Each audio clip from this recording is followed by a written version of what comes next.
Le devoir de mémoire, c'est dans cet esprit qu'à la mi-journée, un hommage a été rendu en France à la mairie de Arles aux 20 000 Indochinois amenés de force dans les années 40 pour participer à l'effort de guerre et développer le riz et le sel notamment. Une dizaine de survivants ont reçu la médaille de la ville. Pascal Poron, Bernard Combe. Ça va se faire. Les frères Trine sont connus en Camargue.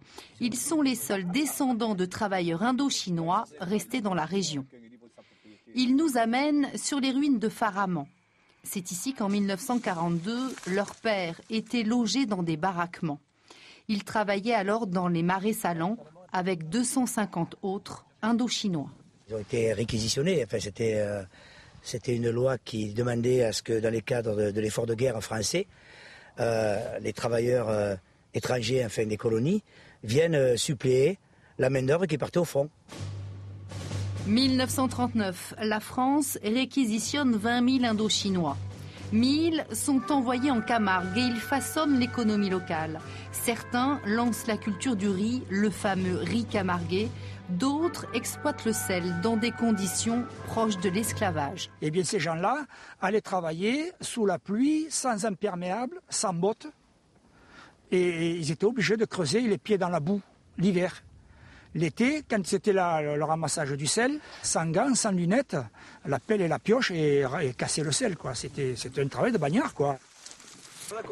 Les frères Trine sont fiers d'évoquer ce pan de l'histoire française oubliée, car leurs racines se trouvent sur cette terre. Je suis ici, je suis bien, c'est l'endroit où je veux mourir. Alors vous savez, quand vous choisissez l'endroit où vous avez envie de mourir, c'est un endroit où vous êtes bien pour vivre. Alors on est ici, on est heureux. Bientôt en Camargue, pour rendre hommage à ces travailleurs indochinois, une rue devrait porter leur nom.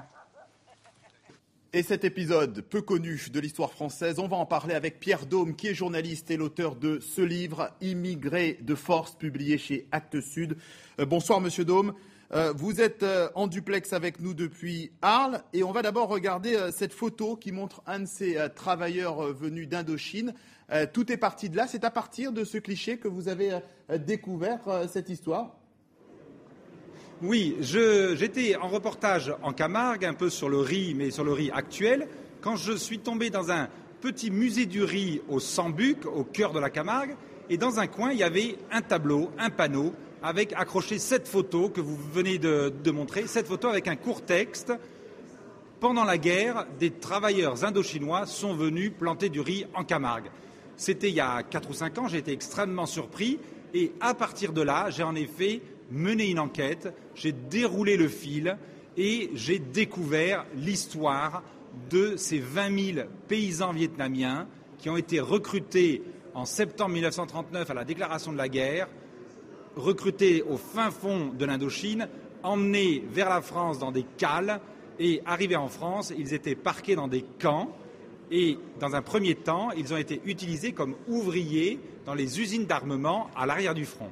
Alors, racontez-nous, c'est toute une logique de bateau négrier, c'est presque une logique de servitude organisée qui pourrait s'apparenter, en tout cas qui s'apparente presque à de l'esclavage.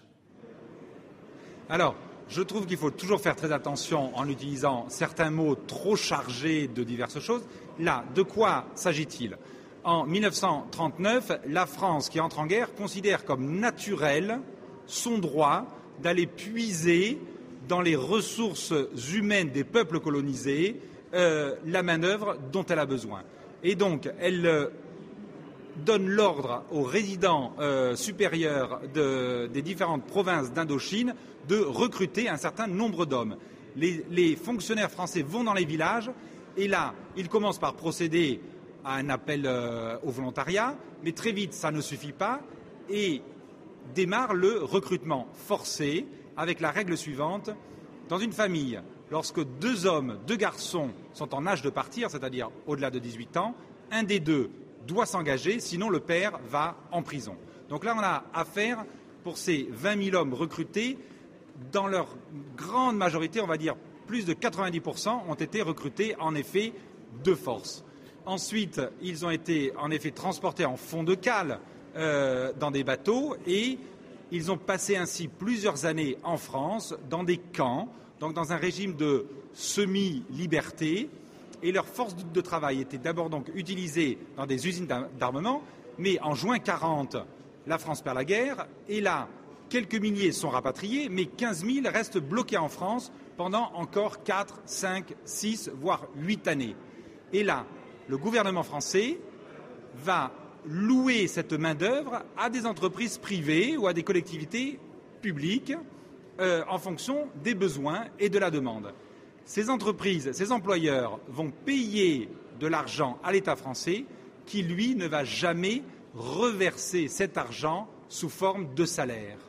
Et donc, j'ai fait le calcul, finalement, de la somme des petites indemnités journalières que ces travailleurs indochinois ont tout de même perçues, et mises bout à bout, ces indemnités n'ont jamais dépassé 1/10 du salaire français de l'ouvrier français à la même époque. Est-ce qu'il y a de la rancœur chez ces gens? Est-ce qu'ils sont en colère contre la France? Alors, c'est ça qui est extrêmement frappant et qui m'a frappé chez tous les 25 derniers témoins que j'ai pu rencontrer, c'est qu'il n'y a pas une once de rancœur, une once d'aigreur vis-à-vis de la France. Ces hommes sont là à la fin de leur vie et finalement, la seule chose qu'ils peuvent désirer, c'est une simple reconnaissance. La reconnaissance par la France officielle de ce qui leur est arrivé. Et le seul souhait que nous pouvons avoir, c'est que le geste du maire d'Arles serve d'exemple à toutes les autres municipalités, et elles sont très nombreuses, qui ont reçu des travailleurs indochinois sur leur territoire. Et au-delà, puisque finalement ces travailleurs indochinois ont travaillé dans l'ensemble de la France, ce serait au gouvernement français et donc aux plus hauts représentants de l'État de reconnaître enfin le sort que la France a réservé à ces hommes. Voilà, une interview enregistrée il y a quelques heures.